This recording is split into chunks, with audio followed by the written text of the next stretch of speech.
Praise the lord. ఈరోజు మన లేఖన భాగము యోహాను సువార్త 8వ అధ్యాయము 22వ వచనం చదువుకుందాం. అందుకు యూదులు, నేను వెళ్ళు చోటికి మీరు రాలేరని ఈయన చెప్పుచున్నాడే, తన్ను తానే చంపుకొనునా అని చెప్పుకొనుచుండరి. ఆమేన్. దేవునికి స్తోత్రం. హల్లెలూయా. మన ప్రభువును ప్రియరక్షకుడైనటువంటి యేసుక్రీస్తు నామములో మీ అందరికీ ప్రత్యేకమైన వందనాలు తెలియజేస్తున్నాను. ఆయన హెచ్చవలసి ఉన్నది, హీ మస్ట్ ఇంక్రీజ్ అనేది మీ కార్యక్రమం. దిస్ ఈజ్ యువర్ ప్రోగ్రామ్, మీ టీవీ కార్యక్రమం, శాంతి టీవీలో ప్రసారం అవుతున్న ఈ అనుదిన కార్యక్రమం. This is your programme. అంటే దాని అర్థం స్పాన్సర్ చేయమని కాదు, స్పాన్సర్ చేయండి, ప్రార్థన స్పాన్సర్ చేయండి, స్తోత్రం, ప్రమోషన్ని స్పాన్సర్ చేయండి. ఈ లింక్స్ పంపించడమో లేకపోతే వాళ్ళకి పరిచయం చేయడం ద్వారా కూడా మీరు స్పాన్సర్ చేయొచ్చు. ఇది ప్రత్యేకమైన స్పాన్సర్గా కొత్త తరహా స్పాన్సర్షిప్ అనిపిస్తుంది. డబ్బులు కాదు స్పాన్సర్షిప్, స్తోత్రం. డబ్బులు ముఖ్యం కాదు, ప్రేమ ముఖ్యం, ప్రార్థన ముఖ్యం, పంచుకోవడం ముఖ్యం. దేవునికి స్తోత్రం. హల్లెలూయా. స్తోత్రం, స్తోత్రం. మనమంతా ఒక ఫ్యామిలీ, శాంతి టీవీ ఫ్యామిలీ అనుకోండి. లేదు అంటే హీ మస్ట్ ఇంక్రీజ్, లేదు అంటే ఆయన హెచ్చవలసి ఉన్నది అనే ఫ్యామిలీ. స్తోత్రం. దేవుని వాక్యంలో యోహాను సువార్త 1వ అధ్యాయము 12వ వచనంలో ఉన్న ప్రకారం మనమందరం గాడ్స్ ఫ్యామిలీ. దేవుడు మనకు తండ్రి, యేసు మనకు రక్షకుడు, పరిశుద్ధాత్మ దేవుడు మనలో ఉండి మనల్ని నడిపించేటువంటి సైలెంట్ షెపర్డ్. స్తోత్రం. హల్లెలూయా. మనమంతా ఒకే చోట ఉన్నాం, ఒకే సంఘంలో ఉన్నాం, సార్వత్రిక సంఘంలో ఉన్నాం. వేరువేరు డినామినేషన్లుగా విభజించబడి ఉండొచ్చు, కానీ ఒకే సంఘంలో ఉన్నాం, సార్వత్రిక సంఘం. We are the members of the universal church. స్తోత్రం. One body. స్తోత్రం. క్రీస్తుకు 100 శరీరాలు లేవు, 1000 శరీరాలు లేవు, 1,00,000 శరీరాలు లేవు. స్తోత్రం. ఒక్కో డినామినేషన్లో క్రీస్తుకు ఒక్క శరీరం అని కాదు. Yes, one body, one Jesus, one Christ, one body, one church. స్తోత్రం. హల్లెలూయా. స్తోత్రం. అందరూ నెల్లూరు వాళ్ళందరూ ఒక చోట కూడుకోలేరు, శాంతినగర్లో కూడుకోలేరు. అందుకని కొంతమంది గాంధీనగర్లో కూడుకుంటున్నారు, కొంతమంది సంజయ్ గాంధీ నగర్లో, కొంతమంది ఇలా వేరు వేరు ప్రదేశాల్లో కూడుకుంటున్నారు, అంతవరకే. But we belongs to same person, Jesus Christ. ఒకే ఒక వ్యక్తికి సంబంధించిన వాళ్ళం, ఆ వ్యక్తి యొక్క శిరసత్వంలో ఉన్నవాళ్ళం, ఆయన యొక్క నాయకత్వంలో, ఆయన అధికారంలో ఉన్నవాళ్ళం. దేవునికి స్తోత్రం. హల్లెలూయా. సమయంలో మనం గత ఎపిసోడ్లో యేసును గూర్చినటువంటి అభ్యంతరాలు, అవును, యేసును గురించి ఎప్పుడు అభ్యంతరాలే ఉంటాయి. అంగీకరించే వాళ్ళకి అభ్యంతరాలు లేవు, అంగీకరించాలా వద్దా అనేటువంటి డైలమాలో ఉన్నవాళ్ళు ఉంటారు. వీళ్ళకి ఎప్పుడు అభ్యంతరమే, ఎప్పుడు ప్రశ్నలే, ఎప్పుడు అనుమానాలే. అదేంటండి, ఇదేంటండి. స్తోత్రం కాదా? చిన్న పిల్లల్లాగా విశ్వాసం కలిగిన వాళ్ళుగా ఉండి అంగీకరించే వాళ్ళు చాలా తక్కువ మంది ఉన్నారు. జ్ఞానుల్లాగా ప్రశ్నలు వేసి, పిచ్చి ప్రశ్నలు వేసి ప్రభువుకు దూరం అయ్యేవాళ్ళు చాలామంది ఉన్నారు. ఎందుకంటే ఈ వెర్రి జ్ఞానం ద్వారా మనకేం ప్రయోజనం? దేవునికి దూరం చేసే జ్ఞానమైనా, టెక్నాలజీ అయినా ఇది మనకు శాపగ్రస్తమైనది. స్తోత్రం. దేవుని స్తోత్రం. యేసును గురించినటువంటి 4 అభ్యంతరాలు. ఒకటి, యేసు యొక్క మరణం గురించి. వెళ్ళిపోతున్నాను అంటున్నాడే, వెళ్ళిపోతున్నానంటే మరణం గురించేనా నువ్వు మాట్లాడిందని వాళ్ళు అడగలేదు. వెంటనే వాళ్ళు ఊహించేసుకున్నారు, నువ్వు చంపుకుంటావా అని తెగించి ఆయన్ని అడగలేకపోయారు. స్తోత్రం. వాళ్ళలో వాళ్ళే మాట్లాడుకున్నారు. దానివల్ల ఏంటి ప్రయోజనం? మీలో మీరే మాట్లాడుకుంటే ఏం ప్రయోజనం? మనలో మనమే మాట్లాడుకుంటే ఏం ప్రయోజనం? అదృశ్యుడైనటువంటి దేవునితో మాట్లాడితేనే కదా ప్రయోజనం, దేవుడు మనతో మాట్లాడితేనే కదా ప్రయోజనం. నేను నీతో, నువ్వు నాతో, నేను పలానా ఒక బ్రదర్తో, నేను పలానా ఒక సిస్టర్తో మాట్లాడుతూ కూర్చున్నాను, దానివల్ల ఏం ప్రయోజనం? కానీ నేను దేవునితో మాట్లాడాను అనుకోండి, దానివల్ల ప్రయోజనం. దేవుడు నాతో మాట్లాడాడు అనుకోండి, దానివల్ల నాకు ప్రయోజనం. ఊరినే సుత్తి సోది కూర్చొని ఫోన్లో గంటల తరబడి మాట్లాడుకోవడం వల్ల ఏం లాభం? స్తోత్రం. నువ్వు ఆ రోజు అలాగన్నావే, ఇలాగన్నావే అని మళ్ళీ దాని పేరు మీద గొడవలు, అంతేగా. స్తోత్రం. హల్లెలూయా. విస్తారమైన మాటల్లో దోషం ఉండక తప్పదు, దోషం ఉంటుంది. క్లుప్తమైన మాటల్లో కూడా ఉంటాయి దోషాలు. అంటే క్లుప్తమైన మాటల్లో దోషాలు లేవని కాదు దాని అర్థం. మనిషి మాటల్లోనే సమస్యలు ఉంటాయి. ఈ నాలుక ఒక అగ్ని, ఇది ఒక విషపు ప్రపంచం. స్తోత్రం. కానీ ఇది చిన్న మాట అయినా చిన్న మాటలోనే తప్పులు పట్టేటువంటి. బాగున్నారా అని అడిగిన దానికి ఏం బాగాలేకుండా మేము చచ్చిపోవాలనుకుంటున్నారా, రోగం రావాలనుకుంటున్నారా, ఇలా ఆలోచిస్తే మనం ఏం చేయగలం? స్తోత్రం. అపార్థం చేసుకునే ఒక చిన్న మాట చాలు, చిన్న ప్రశ్న కూడా మనల్ని అపార్థంలోకి నడిపించే అవకాశం ఉంది. అర్థం చేసుకున్నామంటే కొనుక్కి ఒక పెద్ద విషయమైనా ఒక గంట సేపు మాటలైనా కానీ ఇబ్బంది ఏమి ఉండదు. స్తోత్రం. కాబట్టి జాగ్రత్త. ఈ రోజుల్లో ఫోన్ కాల్స్ ద్వారా వెళ్తున్న సంభాషణలు అవి ఎక్కడికి దారి తీస్తాయో జాగ్రత్తగా ఆలోచించాలి. లేకపోతే చాట్లు, లేకపోతే వాయిస్ మెసేజ్ల ద్వారా వెళ్తున్న సందేశాలు ఎంతవరకు దారి తీస్తాయి, అవి సరైన విధానంలో వెళ్తున్నాయా, సరైన ట్రాక్లో వెళ్తున్నాయని మనం ఆలోచించాల్సిన అవసరం ఉంది. మీ సంభాషణ జాగ్రత్తగా ఉండాలి, మన మాట జాగ్రత్తగా ఉండాలి. స్తోత్రం, దేవుని స్తోత్రం. యేసు యొక్క మరణాన్ని గురించిన అభ్యంతరం, యేసు ప్రభు ఆ స్త్రీని కాపాడి రక్షించి ఆమె కొరకు ఇచ్చినటువంటి ఆమె విషయంలో ఆయన ప్రకటించిన తీర్పు. సరే, మీరు రాళ్లతో కొట్టాలనుకుంటున్నారు, కొట్టండి, ఐ హ్యావ్ నో ప్రాబ్లం. ఎందుకు అంటే ఇది మీ ఆలోచన కాదు, ధర్మశాస్త్రపు ఆలోచన. This is the thought, this is the idea that has come from the law. ధర్మశాస్త్రం నుంచి వచ్చింది, మోషే గారి నుంచి వచ్చింది. మోషే గారి నుంచి అనేదానికన్నా మోషే గారిని ఏర్పాటు చేసుకుని దేవుని దగ్గర నుంచి వచ్చింది. No problem. కానీ ఒక కండిషన్, ఒక షరతు, మీలో పాపం లేని వారు రాయి వేయండి. మొట్టమొదటి రాయి వేయండి. ఆమె మీద ఒక్క రాయి కూడా పడలేదు. కారణం ఏంటంటే వచ్చిన వాళ్ళలో ఎవరు పరిశుద్ధులు లేరు. స్తోత్రం. వాళ్ళెవరు పరిశుద్ధులు కారు అని పరోక్షంగా ఒప్పుకుంటే నేను పరిశుద్ధుడినని ప్రత్యక్షంగా ఆయన ప్రకటించాడు. యోహాను సువార్త 8వ అధ్యాయం మనం ఆ చివరి భాగాల్లో మనం ఆలోచిస్తే పరోక్షంగా పాపులమని ఒప్పుకున్న వాళ్ళ గురించి మనం ఆరంభంలో చూస్తాం. ప్రత్యక్షంగా పరిశుద్ధులని ప్రకటించుకున్న యేసును మనం చూస్తున్నాం. పరోక్షంగా పాపులని ప్రకటించుకున్న వాళ్ళు, పాపులని ఒప్పుకున్న వాళ్ళ ద్వారా మనకే ప్రయోజనం. పరిశుద్ధుడని ప్రకటించుకున్నటువంటి యేసు ద్వారా మనకు ప్రయోజనం. యేసు యొక్క తీర్పును గురించిన అభ్యంతరం. స్తోత్రం. అంతేకాకుండా యేసు యొక్క ప్రకటన, నేను లోకానికి వెలుగును అన్నాడు. నేను కొంతమందిని వెలిగిస్తానంటే సమస్య ఉండేది కాదు. మీలో కొంతమందిని వెలిగిస్తాను, నా 12 మంది శిష్యుల్ని వెలిగిస్తాను, 12 మందిలో కూడా కొంతమందిని వెలిగిస్తానని చెప్పింటే బాగుండేది వాళ్ళకి. కానీ యేసు ప్రభు లోకానికి మొత్తానికి, సర్వ ప్రపంచానికి మొత్తానికి వెలుగు అనే మాటేసరికి అభ్యంతరమైంది. దిస్ ఈస్ టూ మచ్ అండి అన్నట్టు దాని విషయాలు అభ్యంతరపడ్డారు. నీ గురించి నువ్వు సాక్ష్యం చెప్తున్నావు, దట్స్ రాంగ్ అని వాళ్ళు వ్యతిరేకించారు. 4వది యేసు యొక్క తండ్రిని గురించినటువంటి అభ్యంతరం. దేవుని స్తోత్రం, హల్లెలూయా. ఈ 4 అభ్యంతరాల గురించి మనం గత ఎపిసోడ్లో ఆలోచించాం. నేను గత ఎపిసోడ్లో చెప్పినట్లుగా మరి 4 అభ్యంతరాల గురించి మనం ఆలోచించబోతున్నాం. కాకపోతే పోయినసారి ఇచ్చిన టైటిల్, మూలవాక్యం సేమ్, టైటిల్ వేరు. యేసును గురించిన అభ్యంతరాలు అంటే ఇప్పుడు మరలా దానికి వేరొక టైటిల్, సత్యమును గురించినటువంటి అభ్యంతరాలు. యేసే సత్యం. స్తోత్రం, దేవుని స్తోత్రం, హల్లెలూయా. 4 సత్యాల గురించి, యేసు తెలియజేసిన ప్రకటించిన సత్యాల గురించి, ప్రజల యొక్క అభ్యంతరాల గురించి మనం ఆలోచించబోతున్నాం. మన మూలవాక్యము యోహాను సువార్త 8వ అధ్యాయము 22వ వచనం. అందుకు యూదులు నేను వెళ్ళు చోటికి మీరు రాలేరని ఈయన చెప్పుచున్నాడే తన్ను తానే చంపుకున్నా అని చెప్పుకొనుచుండిరి. స్తోత్రం, హల్లెలూయా. వారితో వారు చెప్పుకుంటున్నారు. కరువు సమయంలో, దేశంలో ధాన్యము లేని సమయంలో, దేశంలో వర్షం లేని సమయంలో, దేశము సమృద్ధిని కోల్పోయిన సంవత్సరంలో ఒకరి ముఖాలు ఒకరు చూసుకుంటూ కూర్చున్నారట యాకోబు కుమారులు. వీళ్ళలాగా ఒకరి ముఖాలు ఒకరు చూస్తూ కూర్చోవడం గమనించినట్టు యాకోబు అన్నాడు, ఏమయ్యా బాబు, ఒకరి ముఖాలు ఒకరు చూసుకొని కూర్చుంటుంటే ఏం లాభం? Go somewhere and bring corn, ధాన్యాన్ని తీసుకొని రండి, తినడానికి ఆహారాన్ని తీసుకొని రండి, ఆహార సేకరణ చేయండి. విన్నాను, ఒక మాట విన్నాను, ఐగుప్తులో ఆహారం ఉందని విన్నాను. సరే, ఐగుప్తు దగ్గరికి వెళ్ళండి, ఫరో దగ్గరికి వెళ్ళండి, ఇంకేం చేస్తాం? అన్యజనులు అనేటి వాళ్ళు, అన్య జనాంగం వెళ్ళకూడదు, అయినా వెళ్ళాల్సి వస్తుంది, తప్పదు. స్తోత్రం. కానీ వాళ్ళు వెళ్ళింది, దేవుడు వారిని ఏకంగా బయట వ్యక్తి దగ్గరికి కాదు కానీ తమ సహోదరుని దగ్గరికే దేవుడు నడిపించాడు. ఈ మధ్యకాలంలో వాట్సాప్లో ఒక విషయం వచ్చింది. ఎవరో తల్లిదండ్రులు వారు విమాన ప్రయాణం చేయబోతున్నారట. విమానం ఎక్కారు. విమానం ఎక్కిన కాసేపటికి తెలిసిన విషయం, ఆ విమానపు పైలట్ తమ కుమారుడే అనేటువంటి సంగతి. దేవుని స్తోత్రం, హల్లెలూయా.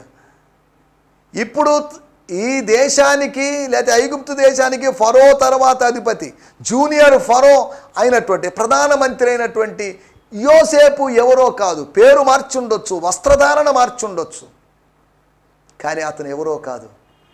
అలనాడు గుంటలో పడేసి చచ్చిపోయాడని వాళ్ళకి అమ్మి వాడి ద్వారా కొన్ని డబ్బులు సంపాదించామే.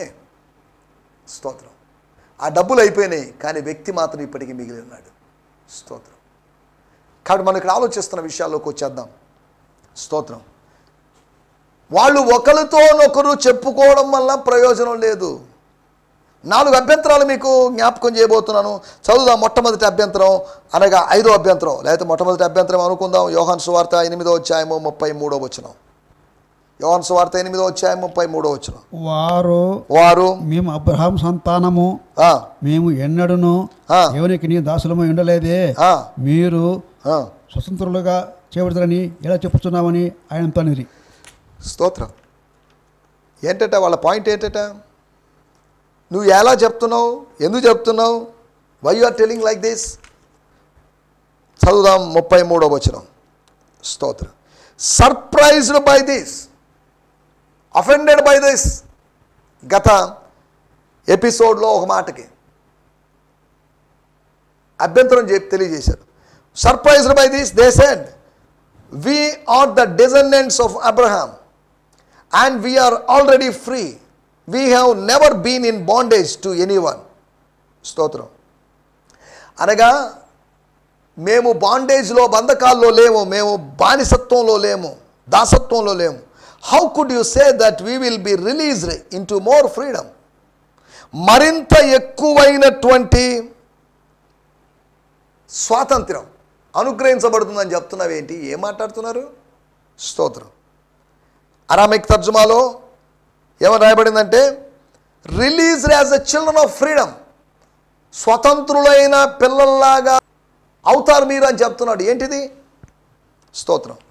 ఇక్కడ గమనించాల్సిన విషయం, మొట్టమొదటి అభ్యంతరము స్వతంత్రతను గూర్చిన అభ్యంతరం. మేమెవరికి దాసులమై ఉండలేదే. గుండెల మీద చేతులు వేసుకొని చెప్పగలరా ఎవరికి దాసులు కాలేదని?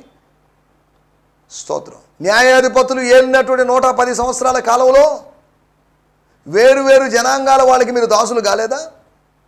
430 సంవత్సరాలు మీరు ఐగుప్తు దేశంలో ఉన్నారు. మీరు దాసులా, యజమానులా? మీరు యజమానులు కాదు, అంటే దాసులేగా, వెట్టి చాకిరీ చేసిన వాళ్ళేగా. మీరు బానిసత్వంలో ఉన్నారనిగా. మర్చిపోయారేంటి? ఓల్డ్ హిస్టరీ మర్చిపోయారా? గత చరిత్ర మర్చిపోయారా మీరు? స్తోత్రం. బబులోన్లో చెరలో ఉన్నారు 70 సంవత్సరాలు, మర్చిపోయారా? స్తోత్రం. 430 సంవత్సరాలు ఐగుప్తులో, 70 సంవత్సరాలు బబులోన్లో, 7 సంవత్సరాలు అష్షూర్లో, 110 సంవత్సరాలు న్యాయాధిపతి కాలం. మీ చరిత్ర మొత్తం బానిసత్వపు చరిత్రే. మళ్ళీ మీరేదో డప్పాలు కొట్టుకుంటున్నారు, మేము ఎవరికి నీ దాసులమై ఉండలేదు. స్తోత్రం. అప్పుడు యేసుప్రభు చెప్పిన మాట, పాపము చేయవాడు, పాపము చేసిన ప్రతివాడు పాపమునకు దాసుడు. స్తోత్రం. ఏదో దేశానికి దాసుడు అనే గత చరిత్ర చెప్పడం లేదు ఆయన. చెప్పాలంటే చరిత్ర బాగా చెప్పగలడు ఆయన, కానీ ఆ చరిత్రను పక్కన పెట్టేసి వాస్తవాలు మాట్లాడుతున్నాడు, వర్తమానం గురించి మాట్లాడుతున్నాడు. పాపము చేస్తున్న మీరు పాపమునకు దాసులయ్యారు. పాపము చేశారు అని హృదయం మీ మీద నేరారోపణ చేసినప్పుడు పారిపోయారు మీరు, రాళ్ళు కింద పడవేసి వెళ్ళిపోయారు. మళ్ళీ ఇప్పుడు వచ్చి మేము స్వతంత్రులము అంటున్నారు. ఏ స్వాతంత్రం ఎప్పుడు వచ్చింది? స్వాతంత్రం మీకు రాలేదు. భౌతికంగా స్వాతంత్రం వచ్చిందేమో కానీ ఐగుప్తు నుంచి, బబులోన్లోంచి, అష్షూర్లోంచి, మిథ్యానీయుల దగ్గర నుంచి, ఫిలిష్తీయుల దగ్గర నుంచి మీకు వచ్చిందేమో కానీ ఆత్మ సంబంధమైన స్వాతంత్రం రాలేదు. స్తోత్రం. ఒకటి స్వతంత్రతను గురించి, లిబర్టీని గురించి, the objection regarding their freedom. మరింత ఎక్కువైన స్వాతంత్రం ఇస్తానంటున్నాడు.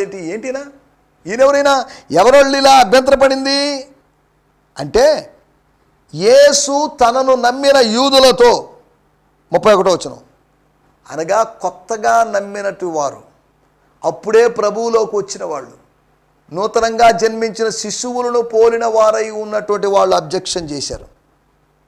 స్తోత్రం. వాళ్ళు పుట్టిన వెంటనే అబ్జెక్షన్తో వాళ్ళు పుట్టారు. అబ్జెక్షన్ పుట్టి వాళ్ళు పుట్టినట్టున్నారు. ఇక్కడ మనం ఆలోచించాల్సిన మాట, సత్యం మిమ్మల్ని స్వతంత్రంగా చేస్తుంది. మీరు శిష్యులయ్యారు కదా, నమ్మారు కదా, బాగానే ఉంది. మీరు స్వతంత్రతను అనుభవించాలి అనేసరికి వాళ్ళకి అభ్యంతరం కలిగింది. మేము అబ్రహాము సంతానం, మీరెవరు సంతానం అని అడగలేదుగా. మీరు ఎవరి సంతానము యేసు ప్రకటించలేదు. ఆ రోజు జక్కయ్య ఇంటికి వెళ్ళి ఇతడు అబ్రహాము కుమారుడే అన్నాడు. మీరు ఇప్పుడు నిజంగా అబ్రహాము కుమారులు అంటే యేసు ప్రభు అనలేదు. నన్ను నమ్మారు కాబట్టి మీరు నిజంగా అబ్రహాము కుమారులు అయి ఉన్నారని అనలేదు. మేము అబ్రహాము సంతానం. స్తోత్రం,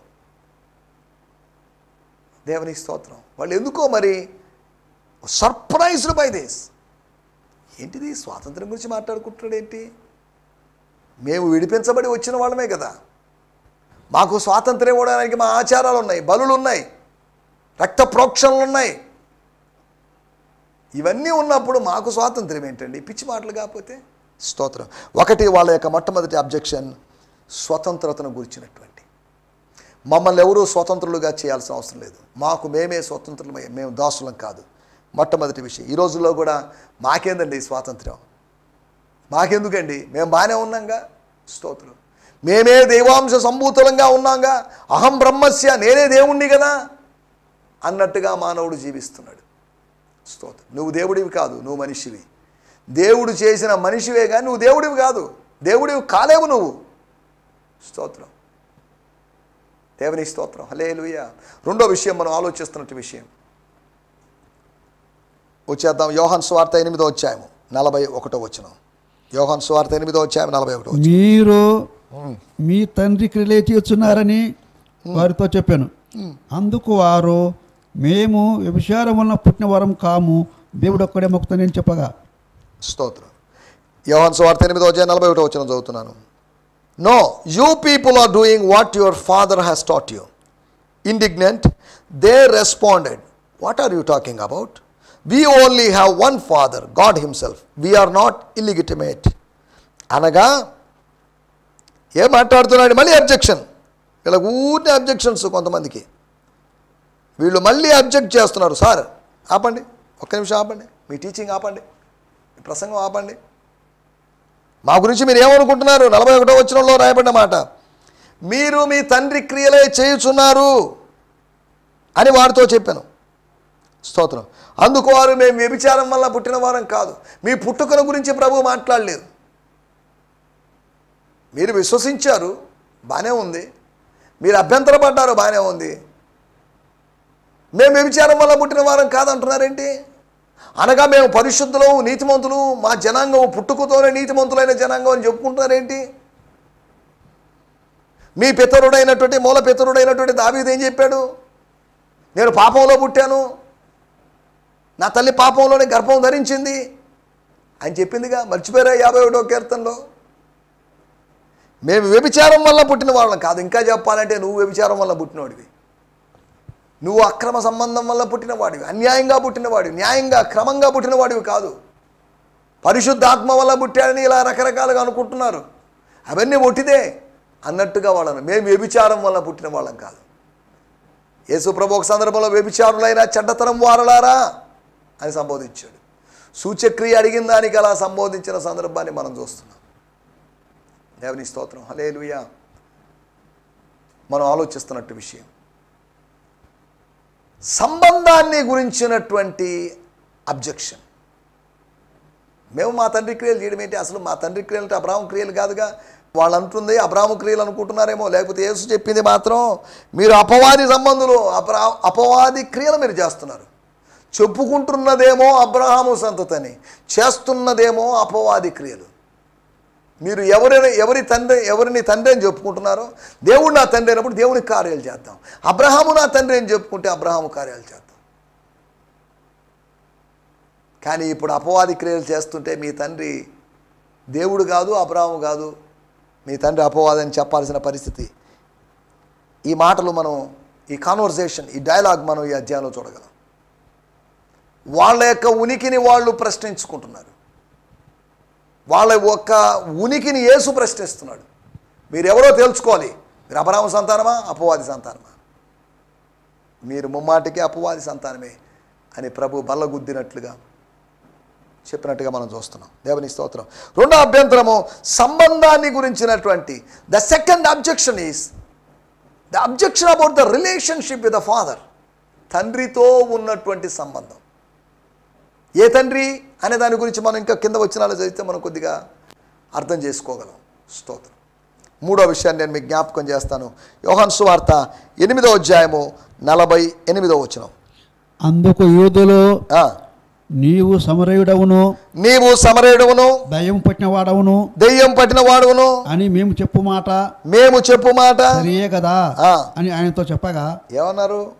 ఆయన మీద ఏమి నింద వేశారు? 52వ వచనంలో కూడా చూద్దాం. అందుకు యూదులు, నీవు దెయ్యం పట్టిన వాడవని ఇప్పుడు ఎరుగుదుము. ఇంతకుముందు ఎరగలేదా మీరు? ఇప్పుడు ఎరిగేది ఏంటి? ఇప్పుడు ఎలా ఎరిగారు? ఇప్పుడు మేము ఎరుగుదుము. స్తోత్రం. 52వ వచనం. అందుకు యూదులు, నీవు దెయ్యం పట్టిన వాడిని ఇప్పుడు ఎరుగుదము. అబ్రహాము ప్రవక్తలను చనిపోయి ఆయనను ఒకడు నా మాట విని మాట గైకొన్నెల వాడు ఎన్నటికి మరణము రుచి చూడని నువ్వు చెప్పుచున్నావు. ఏంటిదంతా? 7వ అధ్యాయము 20వ వచనంలో మనం గమనించినట్లయితే స్తోత్రం. అందుకు జనసమూహము, నువ్వు దెయ్యం పట్టిన వాడువు, ఎవడు నిన్ను చంపచూచున్నాడని అనగ్గా. స్తోత్రం. ఏసంట దెయ్యాలు వెళ్ళగొట్టినటువంటి యేసును దెయ్యం పట్టిన వాడు అని నిందలు వేయడం, దేవదూషణ చేయడం ఎంత విచారకరం. యేసు దెయ్యం పట్టినవాడు అని అంటున్నారంటే ఇక మనల్ని ఎలాగంటారు? మతపిచ్చి పట్టిందనో, లేదా దెయ్యం పట్టిందనో, లేదా మతపు దురాత్మ పట్టిందనో, అమెరికా దేవుళ్ళ యొక్క దురాత్మ పట్టిందనో, ఇలా రకరకాలుగా మాట్లాడుకుంటున్నారుగా. స్తోత్రం. నీవు సమరయుడును, ఆ మాట అనడానికి సిగ్గులేదా వాళ్ళకి? స్తోత్రం. ఆ సమరయ స్త్రీ చెప్పింది నువ్వు యూదుడు అని చెప్తుంది. కానీ వీళ్ళు అంటున్నారు తమలో ఒక్కడుగా ఉన్నటువంటి వారి సోదరులు, వాళ్ళ సిస్టర్స్ అండ్ బ్రదర్స్, వాళ్ళ యొక్క తండ్రి, వాళ్ళ యొక్క తల్లి వాళ్ళ మధ్యలో ఉన్నప్పుడు వీళ్ళు అంటున్నారు నువ్వు సమరయుడివి. సమరయుడివి అయితే మీ మధ్యలో ఎందుకు ఉంచుకున్నారు? మీ దేవాలయానికి ఎందుకు రప్పించుకున్నారు? అనేక మంది సమరయులు రావాలి కదా, యేసు అనే సమరయుడు మాత్రమే ఎందుకు వచ్చి నువ్వు సమరయుడు అంటున్నారట. స్తోత్రం. ఎంత విచారకరమైన విషయం. పిచ్చి మాట. వాళ్ళ పిచ్చి ముదిరిపోయింది. నీవు సమరయుడివి అని అంటున్నారు. స్తోత్రం. ఆయన ఏం సమరయుడు అండి? ఏం మాట్లాడుతున్నారు మీరు అని ఆయన పక్షాన వ్యాజ్యం ఆడిన వాళ్ళు, ఆయన పక్షాన వాదించిన వాళ్ళు, ఆయన్ని సమర్థించిన వాళ్ళు ఎవరు లేకపోవడం విచారకరమైన విషయం. స్తోత్రం. హల్లెలూయా. See, we were right all along. Some of the Jewish leaders shouted, you are nothing but a demon possessed Samaritan. స్తోత్రం. హల్లెలూయా. అంటే దాని అర్థం నువ్వు దెయ్యం పట్టిన వాడివి సమరయుడివి అని కాదు, దెయ్యం పట్టిన సమరయుడివి. You are a crazy Samaritan. పిచ్చి పట్టినటువంటి సమరయుడివి, మామూలు సమరయుడివి కాదు నువ్వు. సమరయుడు అంటేనే మేము కొద్దిగా దూరంగా ఉంచుతాం, అటువంటిది నువ్వు దెయ్యం పట్టిన సమరయుడివి. చూడండి దేవుని కుమారుడితో ఎలా వ్యవహరిస్తున్నారో ప్రజలు, ఎంత ఇబ్బందికరంగా వ్యవహరిస్తున్నారో చూడండి. మూడో విషయము స్తోత్రం. 48, 52 వచనం. 48వ వచనంలో యేసుప్రభు ఏమన్నాడు? 47వ వచనంలో దేవుని సంబంధి అయిన వాడు దేవుని మాటలు వినును, మీరు దేవుని సంబంధులు కారు కనుకనే మీరు వినరు. మీరు దేవుని సంబంధులు కాదు, అబ్రాహాము సంబంధులు కాదు, మీరు అపవాది సంబంధులు. మీరు నా మాట వినలేదు, నా బోధ వినలేదు. నా గొర్రెలు నా స్వరం వింటాయి. మీరు నా గొర్రెలు కాదు, మీరు దేవుని గొర్రెలు కాదు, మీరు యెహోవా దేవుని గొర్రెలు కాదు, మీరు అబ్రహాము యొక్క గొర్రెలు కాదు. ఈ మాట అనేసరికి వాళ్ళు అంటున్నారు నీవు దెయ్యం పట్టిన వాడివి అంటున్నారు. మీరు సరిగా వినడం లేదు, మీ యొక్క శ్రవణం సరిగా లేదు. The third objection is objection regarding the listening. వినాలి మీరు. నా మాటలు విని నన్ను గైకొనవాడు మరణంలో వచ్చే జీవంలోకి దాటి. మీరు మరణపు నీడలో ఉన్నారు, మరణపు తీరంలో ఉన్నారు, మరణ నదిలో ఉన్నారు. మీరు బయటికి రండి, నా మాట వినండి. స్తోత్రం. నా మాట నమ్ముము అని యేసు ప్రభు సమరయ స్త్రీతో అన్నాడు. స్తోత్రం. మనం ఆలోచిస్తున్నట్టు మూడో విషయం మన వినికిడి. ఏం వింటున్నాం మనం? మనతో ఎవరో మాట్లాడుతున్నారు, ఎవరో చెప్తున్నారు. స్తోత్రం. ఏదో స్వరాన్ని వింటున్నాం, ఆంతర్యములో నుంచో, లేదా మనస్సాక్షి స్వరమో, లేకపోతే అపవాది స్వరమో. దేవుని స్వరం వింటే దేవునికి స్తోత్రం. కానీ ఏవో స్వరాలు వింటున్నాం, అపశబ్దాలు వింటున్నాం. స్తోత్రం. ఏం వింటున్నారు మీరు? దేవుని బిడ్డలారా, మనం ఏం వింటున్నాం? సత్య సంబంధమైన వాడు దేవుని స్వరం వినును, మీరు నా సంబంధులు కాదు అనగా. రెండోది వాళ్ళ యొక్క వినికిడి గురించి, వాళ్ళ శ్రవణాన్ని గురించి మాట చెప్పినప్పుడు వాళ్ళకి అభ్యంతరం కలిగింది. మేము వింటాంలే, బాగానే వింటాం, దేవాలయంలో బోధలు వింటున్నాం, మా బోధకులు చెప్తున్నప్పుడు వింటున్నాం, నీ మాటలు వినాల్సిన అవసరం మాకు లేదన్నట్టుగా వాళ్ళు వ్యవహరించారు. ఒకటి సత్యాన్ని గురించినటువంటి అభ్యంతరాలు, 4 అభ్యంతరాలు మనం మాట్లాడుకుంటున్నాం.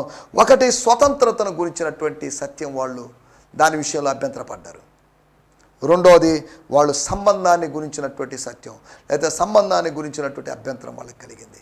మూడోది వాళ్ళు శ్రవణాన్ని గురించినటువంటి, శ్రవణం అంటే వినడం, స్తోత్రం. శ్రవించడం అంటే కారణం అది కాదు నేను మాట్లాడేది. 4వ విషయాన్ని గురించి మీకు చెప్పి ముగించేస్తాను. యోహాను సువార్త 8వ అధ్యాయము 57-59 వచనాలు. అందుకు యూదులు నీకింకను 70 సంవత్సరములైన లేవే అబ్రహామును చూచితివా ఆయనతో చెప్పగా యేసు అబ్రహాము పుట్టక మునిపే నేను ఉన్నానని మీతో నిశ్చయముగా చెప్పుచున్నాను నేను. దేవుని స్తోత్రం. కాబట్టి వారు ఆయన మీద రాళ్ళు రువ్వుటకు ఎత్తిరి గాని యేసు దాగి దేవాలయం నుండి బయటికి వెళ్ళిపోయాను. 57వ వచనం. But many of the Jewish leaders doubted him. ఆయన అనుమానించారంట. యేసును అనుమానించడమే వాళ్ళ పని. They doubted him and said, what are you talking about? You are not even 50 years old yet. ఇంకా నీకు 50 కూడా రాలేదు, హాఫ్ సెంచురీ కూడా కాలేదు. You talk like you have seen Abraham. Jesus said to them, I give you this eternal truth. I have existed long before Abraham was born, for I am. స్తోత్రం. నేను అబ్రహాము పుట్టక ముందే ఉనికి కలిగి ఉన్నాను. నా పేరు అయాం. పాత నిబంధనలో దేవుడు తనను తాను అయాం అని చెప్పు, ఉన్నవాడిని అని చెప్పు, నేను ఉన్నవాడిని. ఈ మాట అభ్యంతరమైంది. ఇక మాటలు ఆడి వేస్ట్, ఇక రాళ్లతో కొట్టి చంపాలి అని తీర్మానం తీసుకున్నారు. ఇక దెయ్యం పట్టిన వాడేమో సమరేడు అనే నిందలు వేయడం వేస్ట్ అని చెప్పేసి వాళ్ళు రాళ్ళు ఎత్తుకున్నారు. రాళ్ళు రుబ్బుటకు వాళ్ళు ప్రయత్నం చేశారు. కానీ యేసు దేవాలయంలోండి బయటికి వెళ్ళిపోయాడు. దేవుని స్తోత్రం. నా మాటలు ముగిస్తున్నాను. 4వ విషయం, వాళ్ళ యొక్క స్థితి గురించి లేదా తన యొక్క స్థితిని గురించి తాను చెప్పుకున్నాడు. అవును, తాను అబ్రహాము పుట్టక ముందే ఉన్నాడు, ఆదాము పుట్టడానికి ముందే ఉన్నాడు, స్తోత్రం, సృష్టి పుట్టడానికి ముందే ఉన్నాడు. ఆయన యొక్క స్థితిని గురించి చెప్పినప్పుడు ఆ స్థితిని గురించిన సత్యాన్ని అంగీకరించలేని, ఆయన అస్తిత్వాన్ని గురించినటువంటి అద్భుతమైనటువంటి సత్యాన్ని వాళ్ళు అంగీకరించలేని పరిస్థితిలో ఉన్నారు. స్తోత్రం. సత్యాన్ని గురించి అపార్థం చేసుకుంటూ, సత్యాన్ని గురించి అభ్యంతరపడుతూ ముందుకు సాగుతున్నారేమో. సత్యమైనటువంటి యేసు, సత్యమైన వాక్యంతో సంబంధం కలిగి ముందుకు సాగడానికి ప్రభు మనకు సహాయం చేయనుగాక. దేవుని స్తోత్రం. హల్లెలూయా. ప్రభు మిమ్మల్ని దీవించునుగాక. ప్రభు చిత్తమైతే రేపు ఉదయకాలపు ఎపిసోడ్లో కలుసుకుందాం. హల్లెలూయా. స్తోత్రం. ఈ సందేశము మీకు ఆశీర్వాదకరంగా ఉందని నమ్ముచున్నాము. ప్రార్థన అవసరతల కొరకు మమ్మల్ని సంప్రదించవలసిన మా చిరునామా గిద్యోన్ మిషన్ చర్చ్, 6వ వీధి, శాంతినగర్, నెల్లూరు 4, ఆంధ్రప్రదేశ్. పిన్ 524004. మా ఫోన్ నంబర్లు 7036443613 మరి ఒక నంబర్ 9392293010. మా ఈమెయిల్ ఐడి gfihmi2015@gmail.com. దేవుడు మిమ్మును ఆశీర్వదించునుగాక. ఆమేన్.